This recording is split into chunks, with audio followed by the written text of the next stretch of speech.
하겠습니다. 마가복음 1장 35절로 39절 맞습니다.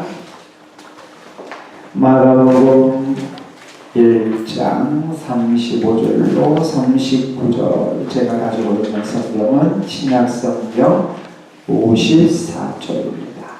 새벽 아직도 밝기 전에 예수께서 일어나 나아가 한적한 곳으로 가사 거기서 기도하시더니 시몬과 및 그와 함께 있는 자들이 예수의 뒤를 따라가 만나서 이르되 모든 사람이 주를 찾나이다. 이르시되 우리가 다른 가까운 마을들로 가자. 거기서도 전도하리니 내가 이를 위하여 왔노라 하시고 함께합니다. 이에 온 갈릴리에 다니시며 그들의 여러 회당에서 전도하시고 또 귀신들을 내쫓으시더라. 아멘. 다시 한번 기도하겠습니다. 아버지 하나님, 오늘도 주님 앞에 우리의 모습을 가지고 왔습니다.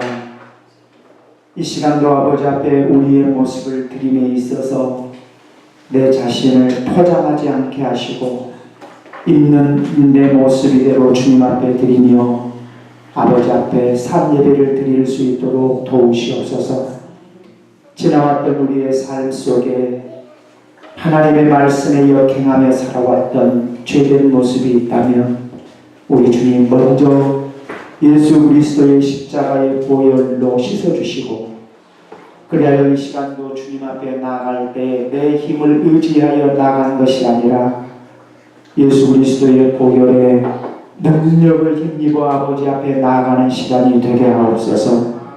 예수 그리스도의 보혈의 능력을 힘입어 나갈 때에 주여 우리의 나아감을 받으시고 우리의 예배를 받으셔서 이 시간도 아버지 하나님의 귀한 말씀을 들을 때에 그 말씀 속에 찾아오시는 주의 음성이 들려지게 하시고 우리의 인생의 무거운 짐이 벗겨짐을 느끼게 하시며 우리 안에 소망이 일어남을 느끼게 하시며 우리의 인생의 육신의 질고가 치유받는 역사가 일어나게 하시며 아버지 하나님 우리의 맹가된 것이 풀어지는 역사가 일어날 수 있도록 우리 하나님 도와주시옵소서. 수고하고 무거운 짐진 자들아 다 내게로 오라. 내가 너희를 편히 쉬게 하리라고 했사온데 주여 무엇이 우리의 삶에 얽어매어져 있으므로 평안한 삶을 살아가지 못하고 있는지 아버지여 오늘 말씀을 들을 때 우리의 삶 속에 얽어매어 있는 모든 것들이 풀어지게 하여 주옵소서. 어둠의 영들이 낯설인 예수 이름으로 물러가게 하시고 이 시간 예배함을 통하여 치유의 역사가 있게 하여 주옵소서. 성령의 기름 부음의 역사가 있게 하시사 아버지 하나님 오늘 말씀을 들을 때 내 영혼이 소성대를 느끼게 하여 주시고 내 생각과 마음이 새로워지는 역사가 있게 하여 주시옵시며 성령의 사로잡힌 자라는 놀라운 역사가 일어날 수 있도록 주여 도와주시옵소서. 말씀을 들을 때 어둠의 영들이 우리의 생각과 마음을 빼앗아가지 못하게 하시고 주여 성령께서 우리의 생각과 마음을 사로잡아 주셔서 성령이 그에게 하시는 말씀을 들을 수 있는 귀한 시간이 되게 하옵소서. 종을 세우셨사오니 아버지 하나님 권세를 주시기를 원합니다. 능력을 부으시기를 원합니다. 그래서 온전히 살아계신 하나님의 말씀만을 수종들기에 부족함이 없도록 이 시간도 은혜를 더하여 주옵소서. 믿사오며 거룩하신 예수님의 이름으로 감사하며 기도드리옵나이다. 아멘. 대부분 사람들이 이 땅에 살아가면서 나름대로 다른 사람으로부터 인정받기를 좋아하죠. 여러분은 어떻습니까? 누군가가 나에게 인정해 주기를 원하죠. 다른 사람이 나를 인정해 주고 다른 사람으로부터 내가 인정받기를 원하는 것. 왠지 모르게 다른 사람이 아니면 상대적으로 누군가가 나를 무시하면 기분 나쁘잖아요. 그죠? 기분 나쁘고 괜히 삐지고 그래서 혼자 마음이 꿍해지고 이러한 일들이 일어나게 되는데요. 오늘 성경에 보면 예수님은 전혀 그러지 않았어요. 그래서 우리가 하나님을 믿는 사람으로서 하나님 앞에 더 가까이 나아가면 나아갈수록 우리는 내 자신을 낮출 수 있고 내 자신이 더 겸손해질 수 있다는 사실을 우리가 알으셔야 합니다.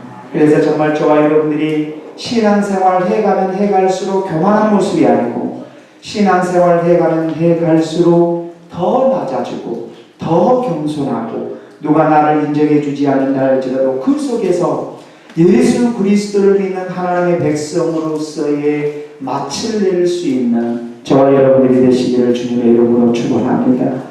우리가 이 마가복음의 말씀을 우리가 보고 있는데요. 예수님께서 이 시몬과 안드레, 야고보와 요한을 데리고 가버나움에 들어가셨고 가버나움에 들어가셔서 안식일날 회당에 들어가셔서 하나님 나라의 복음을 전하셨고 이 하나님 나라의 복음에 대해서 들었던 무사람들이 그 교훈에 대해서 놀랐고 마치 예수님께서 가르치신 그 교훈은 이 서기관들과 같지 않은 능력, 권위 있는 이 가르침이었음을 알았습니다.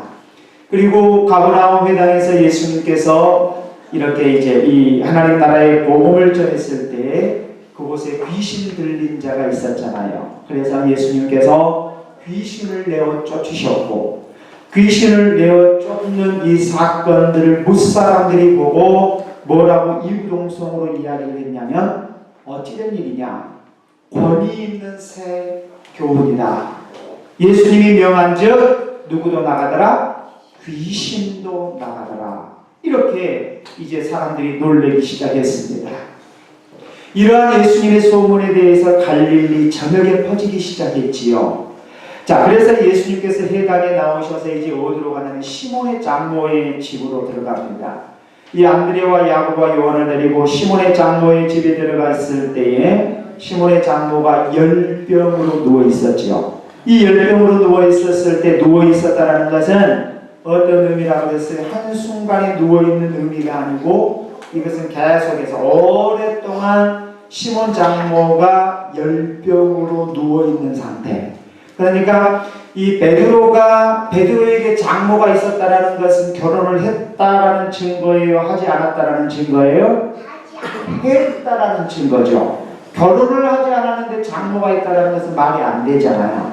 근데 그렇다면 천주교에서는 독신주의를 이야기하잖아요. 이것은 천주교가 잘못 받아들이고 있는 거죠. 그래서 사제주의, 독신 사제주의를 주장하는 천주교는 잘못된 것입니다. 이 말씀을 놓고 보더라도 그러면 우리가 사도행전이나 이 말씀을 놓고 보더라도 이 베드로가 선교 여행을 다닐 때 누구도 데리고 다녔어요?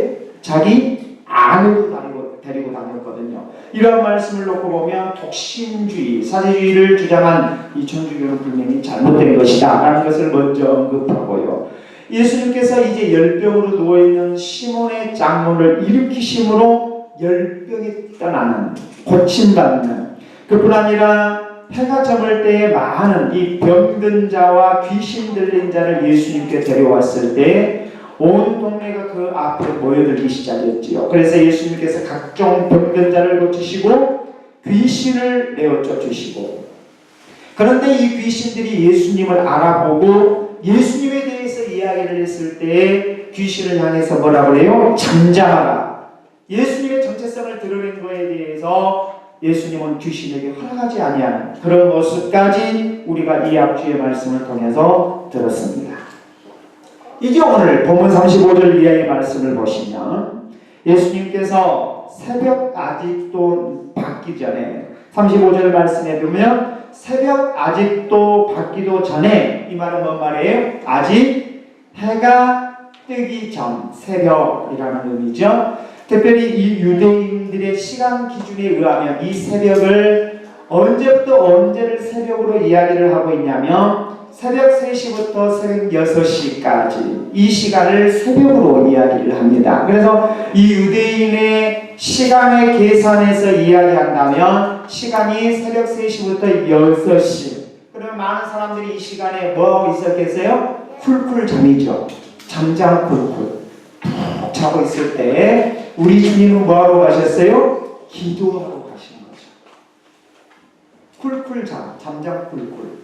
이 잠에 빠져 많은 사람들이 이렇게 잠에 빠져 있을 때에 예수님은 오늘 35절에서 볼 수 있는 것처럼 기도하러 가셨는데, 특별히 마가복음에 보면 예수님께서 기도하시는 것에 대해서 3번을 걸쳐서 이야기를 해요.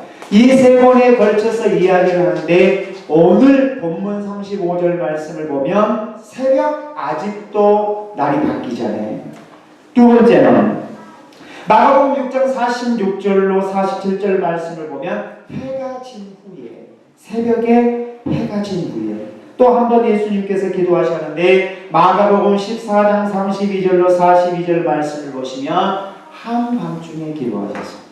그러니까 새벽에, 저녁에, 한밤중에 마가복음에 보면 3번의 예수님의 기도하신 모습들을 말씀하고 있는데, 특별히 예수님께서 제자들을 데리시고 밤에 기도하러 가실 때에도 제자들과 함께 기도한 것이 아니고 제자들 좀 떨어져서 예수님께서 기도하시는데요. 특별히 예수님께서 기도하시는 모습을 보면, 먼저 오늘 본문에 보면 이 갈릴리에서 초기의 선교사역, 이 하나님 나라의 복음을 증거했을 때의 기도하심, 그 다음에 선교 사역 중기가 있어요. 중반절에 가서서 예수님께서 또 기도하심, 그리고 말기 사역이 있는데, 이것은 예수 그리스도께서 십자가에서 고난을 받으시고 죽기 전, 순환을 당하시기 전에 예수님께서 기도하시는 이 3번의 기도를 우리는 이 말씀을 통해서 봅니다. 그래서 예수님께서도 어떤 일이 있을 때마다 뭐 하셨더라? 기도하셨더라.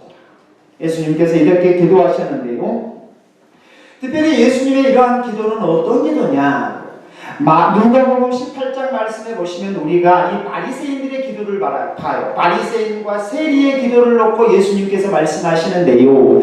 이 누가복음 18장에 보면 바리새인의 기도는 어떤 기도였냐면 자기의 경건을 나타내려고 하는 기도, 또 자기가 행했던 일들을 나타내려고 기도를 해요. 그래서 나는 저기 세리처럼 그러한 삶을 살지 않았습니다. 누가복음 18장에 보면 바리새인이 기도할 때 세리를 비교해서 자기의 우월성을 드러내면서 기도하는 모습을 봐요. 그러나 우리 예수님께서 기도하시는 그 기도는 어떤 기도냐면 하나님과 은밀한 교제의 기도입니다.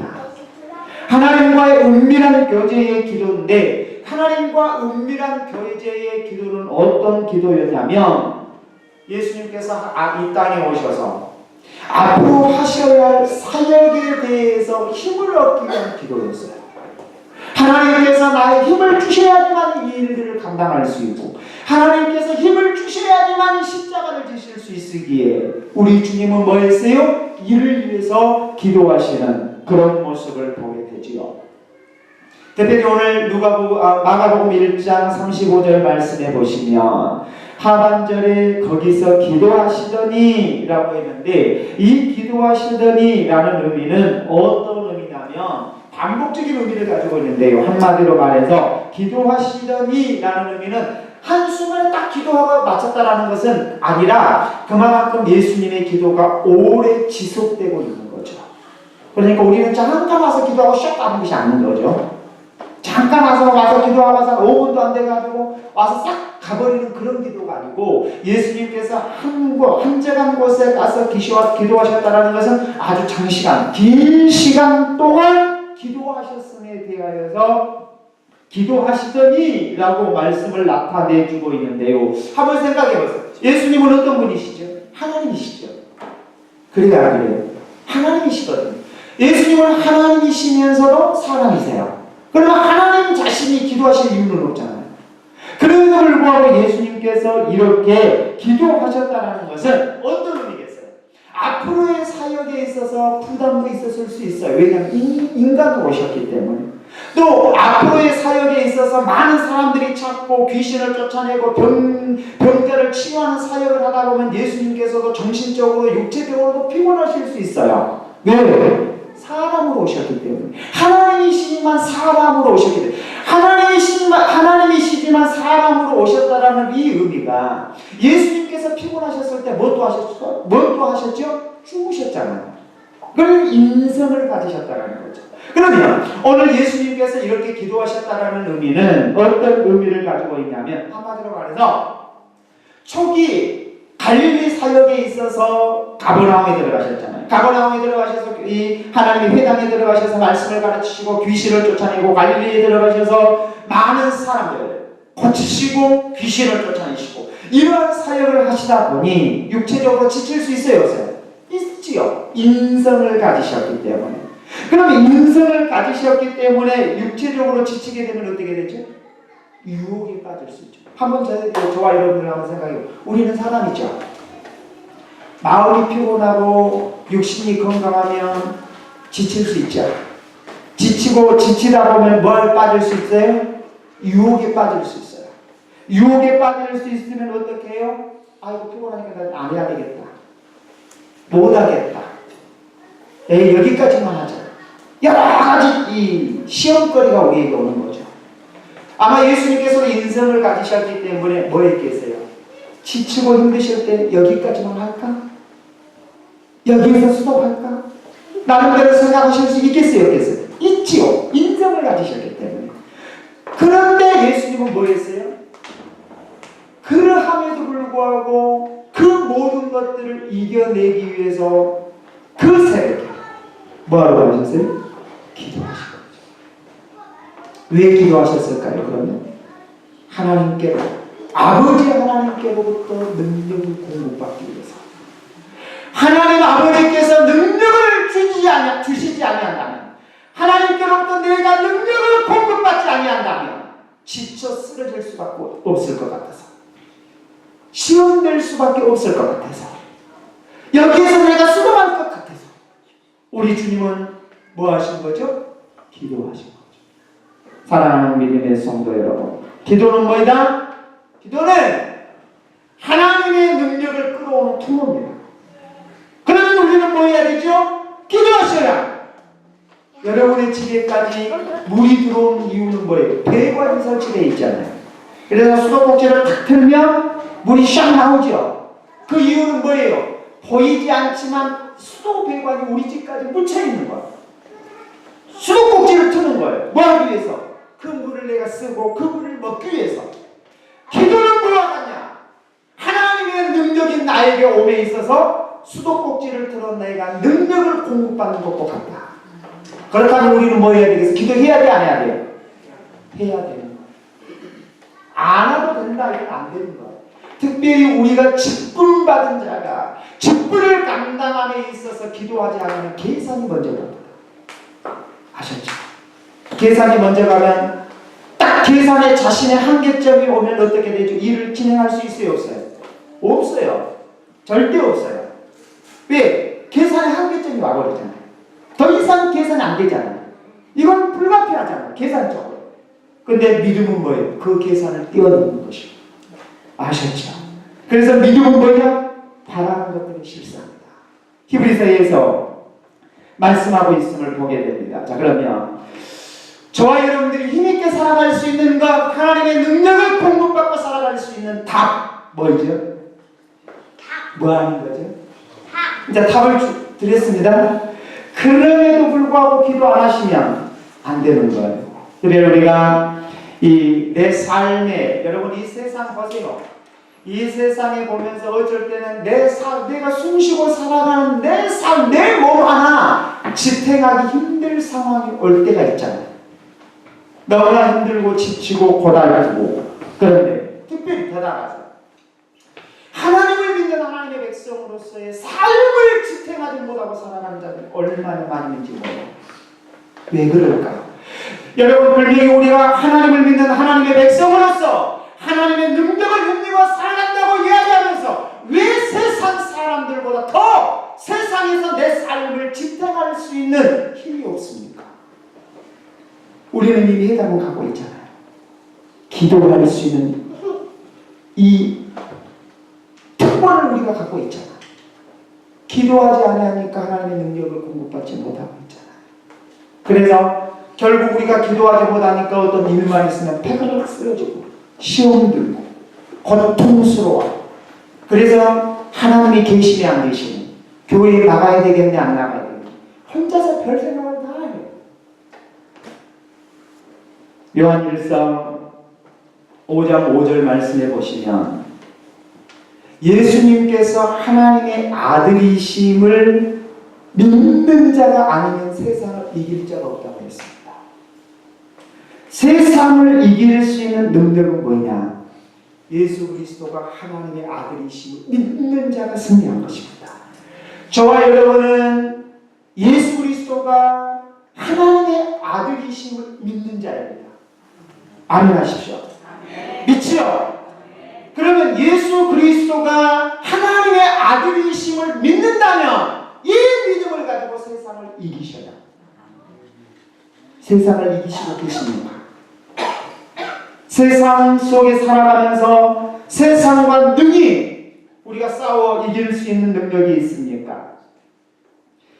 요한일서 5장 4절 말씀해 보시면 무릇 하나님께로부터 난 자마다 세상을 이기느니라. 하나님께로부터 난 자가 세상을 이긴다고 말씀했는데, 그럼 우리는 예수 그리스도가 하나님의 아들이심을 믿고 있고 하나님께로부터 난 자라고 했는데, 과연 내 삶 속에는 정녕 세상을 이겨가고 있는지. 사랑하는 믿음의 성도 여러분, 내가 하나님께로부터 난 자로서 세상을 이길 수 있는 힘은 내 힘에 있는 것이 아니라 기도하여 하나님께로부터 공급받는 능력이 있음을 믿으셔야 합니다. 그러므로 저와 여러분들이 회복되어져야 할 일들, 기도의 자리입니다. 기도의 자리가 회복되셔야 합니다. 왜 나는 이렇게 힘들까?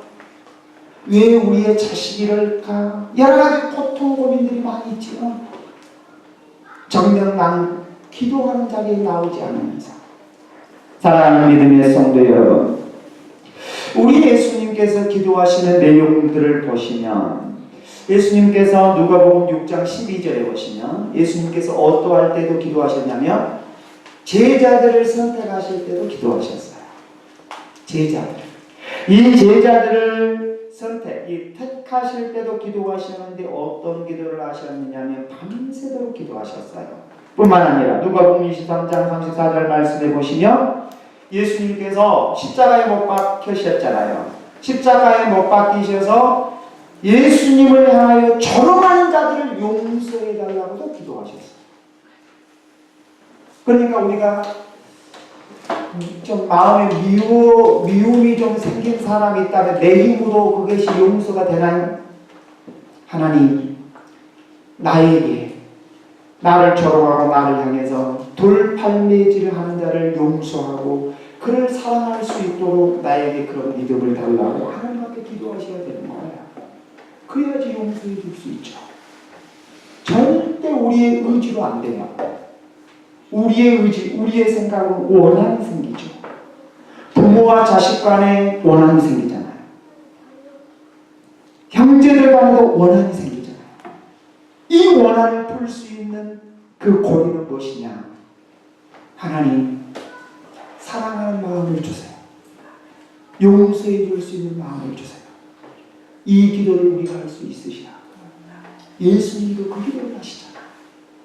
사도행전 7절에 보면, 우리 7장에 보시면 스데반 집사도 자기를 향하여서 돌팔매질하는 자들을 향해서 기도하시되 하나님이여 저들이 한 줄 알지 못합니다.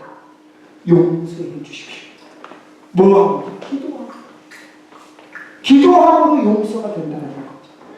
기도하여서 하나님께서 은혜를 주셨고 능력을 주시니까, 그런 마음을 주시니까 용서할 수 있는 거죠. 뿐만 아니라 누가복음 22장 39절로 46절 말씀을 보시면 예수님께서 겟세마네 동산에서 기도하실 때 힘쓰고 예수도록 기도하시죠. 힘쓰고 예수도록 기도하실 때 어느 정도 힘쓰고 예수도록 기도하셨냐면 땀방울이 떨어져 땅에 핏방울이 되도록. 이 감람산에서 예수님의 기도하심은 마치 올리브, 이 감람산의 나무에 이 올리브를 따서 쥐어 짜다는 그 기도를 땀방울이 핏방울이 되도록 기도하셨다는 의도예요. 그러니까 우리가 기름을 짤 때 어떻게 기름을 짜죠? 쥐어 짜잖아요. 예수님의 기도가 그 기도였어요. 나를 쥐어 짜는 기도. 사랑하는 믿음의 성도 여러분, 실질적으로 우리가 기도한다는 것은 내 자신을 쥐어 짜야죠. 우리 예수님께서도 그 기도를 하셨잖아요. 쥐어 짜는 기도. 내 자신을. 그래서 이 기도의 모든 것이 어떻게 이 말씀하고 있는 마가복음 14장에 보시면 나의 원대로 마옵시고 아버지 뜻대로 되기를 원합니다. 뭔 기도죠? 순종의 기도. 그러니까 우리가 순종이 안 되죠? 목사님이 뭐 좀 합시다 그러면 나이 많은데 순종이 안 되죠? 왜 그럴 것 같아요? 의지로 순종 못해요. 예수님도 뭐예요? 순종, 온전한 순종을 위해서 기도하시더라. 내 원대로 마옵시고 아버지 뜻대로 하옵소서. 이 기도를 하시고 십자가에 죽으시기까지 순종하시고. 그러면 우리가 어떻게 해야 되겠어요? 내가 하나님의 말씀에 순종하기 위해서 기도하셔야 되나요? 안 하셔야 되나요? 하셔야죠. 순종이 안 되면 하셔야죠. 자, 예수님의 이러한 기도의 모습을 볼 때에 예수님은 매사에 어떤 일을 하실 때마다 기도하죠. 뿐만 아니라 십자가 위에 죽으시는 그 순종까지 눈앞에 두고 예수님은 기도하셨어요. 자, 그러면 이 말씀 앞에 본다면 우리가 어떻게 해야 될까? 여러분, 정말 저와 여러분 어떤 일을 결정할 때 그 결정함에 있어서 후회하지 않기 위해서는, 후회하지 않게 하기 위해서는 어떻게 해야 되느냐? 먼저 하나님 앞에 기도하십시오. 기도하다 보면 하나님께서 지혜를 주실 것입니다. 기도하다 보면 막혀있는 내 앞길에 길을 열어주실 것입니다. 기도하십시오. 순종이 안 되십니까? 기도하십시오. 아직도 내 육신이 내가 살아있구나. 그래서 순종이 안 됩니다. 내 생각이 너무 살아있구나. 그래서 순종이 안 됩니다. 순종이 안 된다는 것은 내가 살아있다는 것입니다. 내가 그리스도 앞에 온전히 죽어지지 않았다는 모습이죠. 그래서 순종이 안 됩니다. 내가 살아있으면 순종할 수가 없는 거죠. 기도하시기를 원하시는 분은 아멘 하시길 바랍니다. 바쁘십니까? 바쁠수록 기도하십니다. 바빠서 목사님 기도 못합니다. 안 돼요. 바쁠수록 시간을 내서 기도하시라 합니다. 그래서 우리가 정말 하나님 앞에 어떤 문제를 놓고 기도할 때에 어떤 일을 하기 전에 먼저 기도하는 것이 내 삶의 우선순위가 되셔야 합니다. 해놓고 하나님 내가 이렇게 했어요. 징징 짜지 마시고 기도하고 그 문제를 시작하십시오. 아셨죠? 우리 주님이 하신 모습이 그런 모습이잖아요. 자, 공생애를 시작하시면서 예수님이 먼저 40일 금식하시죠. 그죠? 이런 모든 모습을 보면 기도하고 시작하셔요. 행동을 해놓고 시작하면 나중에 후회가 되잖아요. 근데 기도하고 시작하면 하나님께서 뭘 주시나 지혜도 주실 수 있고 내가 알지 못했던 부분까지 깨닫게 하실 수도 있고. 믿죠? 기도하기를 원하시죠? 왜 기도하셔야 됩니까? 오늘 주님이 지금 기도하셨는데 왜 기도하셔야 됩니까? 오늘 저와 여러분들이 왜 기도하셔야 됩니까? 우리의 도움은 어디에서 와요? 우리의 도움은요, 천지를 지으신 여호와에게서 옵니다. 믿죠? 나의 도움이 세상에서 옵니까? 시편 124편 8절 말씀에 보면 우리의 도움은 천지를 지으신 여호와의 이름에 있다고 말씀합니다. 우리의 도움, 천지를 창조하신 하나님의 이름에 있습니다. 하나님의 이름에 우리의 도움이 있다는 사실을 믿는다면 저와 여러분들이 어떤 일이 있을 때 내 눈을 천지를 창조하신 하나님께 눈을 돌리시기를 주님의 이름으로 축원합니다. 그래서 시편 저자는 나의 도움이 어디서 올고 천지를 지으신 여호와에게서로다. 믿습니까? 하나님께서 나에게 도움을 주실 줄 믿고 구하는 것, 이것이 바로 믿음이 있는 것입니다.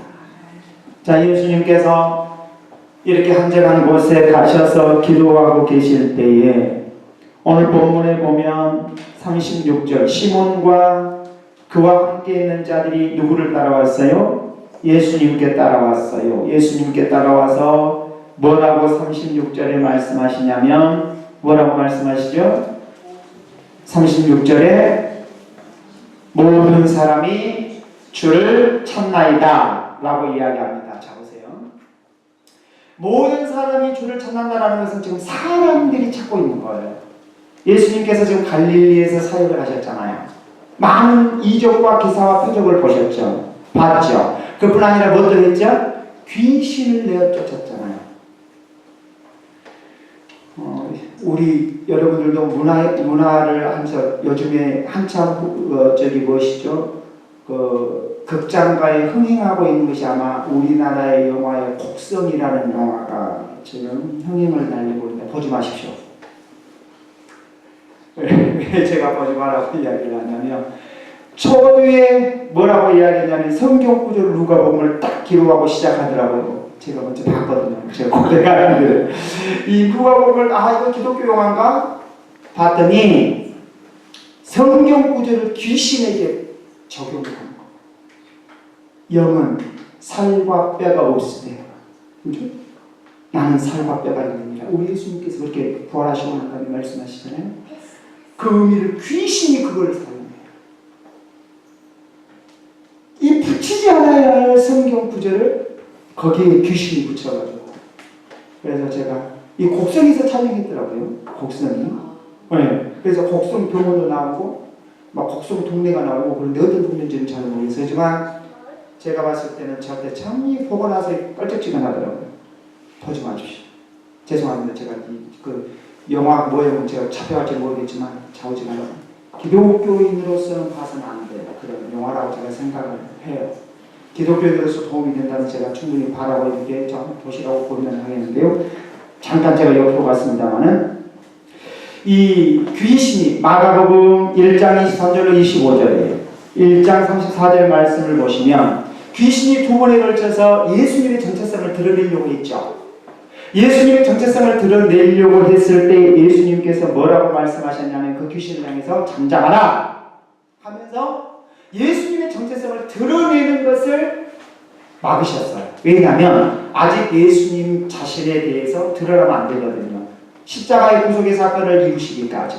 자, 그런데 오늘 본문에 보면 예수님께서 많은 병자들을 고치셨어요. 귀신을 쫓아낸 이런 사건들을 보고 많은 사람들이 목격하고 가버나움에 와서 또 이 사역을 하고 이러한 일들을 통해서 많은 사람들은 이제 열광적으로 예수님을 쫓아다니기 시작합니다. 이 열광적으로 예수님을 쫓아다니면서 뭐에 대한 기대감을 갖기 시작했냐? 메시아예요.